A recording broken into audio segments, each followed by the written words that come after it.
Okay, so I have our eye bolts, washers, nuts, and the only tool I'm going to need is a box wrench to tighten the nuts down when we're done. So I've got the washer and the eye bolt here. I'm going to need to persuade this a little bit, get it in, and I want to keep that eye oriented perpendicular to the length of the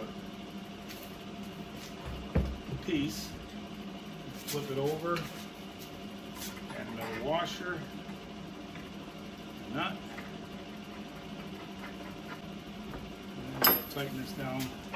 Obviously we don't want this loosening at any point in time. And then we'll flip it over and do the other side.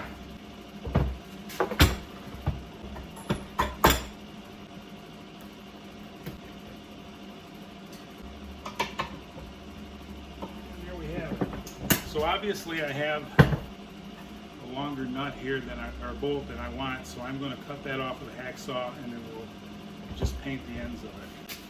Okay, I just got a can of the Craft spray paint I picked up at Lowe's. I made this little shield here to make sure I don't overspray and get any of the paint onto the trencher bowl.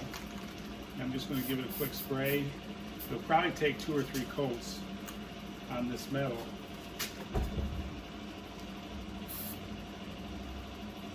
This stuff dries pretty quickly, so it shouldn't take me too long. The next step is going to be to drill our holes to run our wires through for our lighting and attach the chains. Okay, I'm going to start by putting the chains on the eye bolts. Just because it'll be easier for me to measure out the amount of wire once I feed it through the holes that I'm going to drill.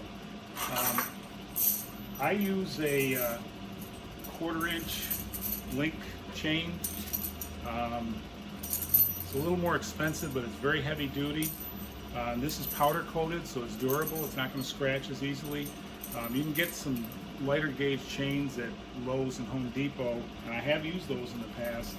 But I found that this is just a much more sturdy chain. It's worth the investment. It looks a lot better, but I will tell you it is harder to work with. Tools I'm going to need, I have a pair of pliers here to squeeze the link shut once I open it up. And this is a pair of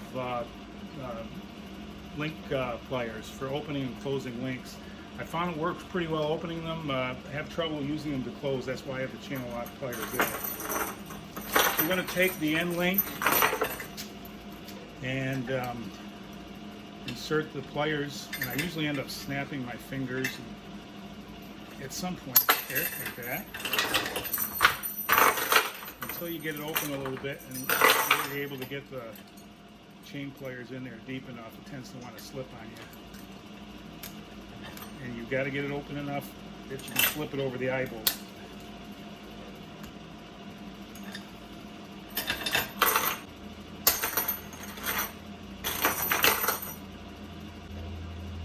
Again, this is such a thick metal that it takes some doing to get them open.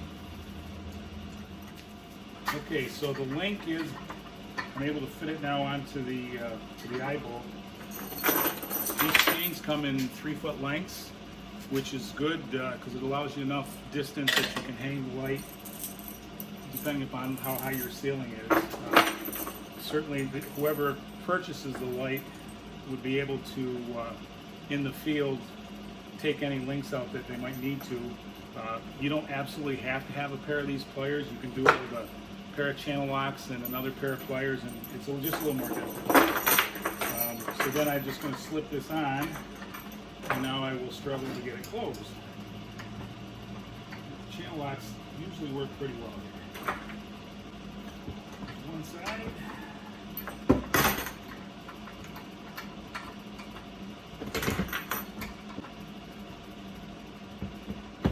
Go.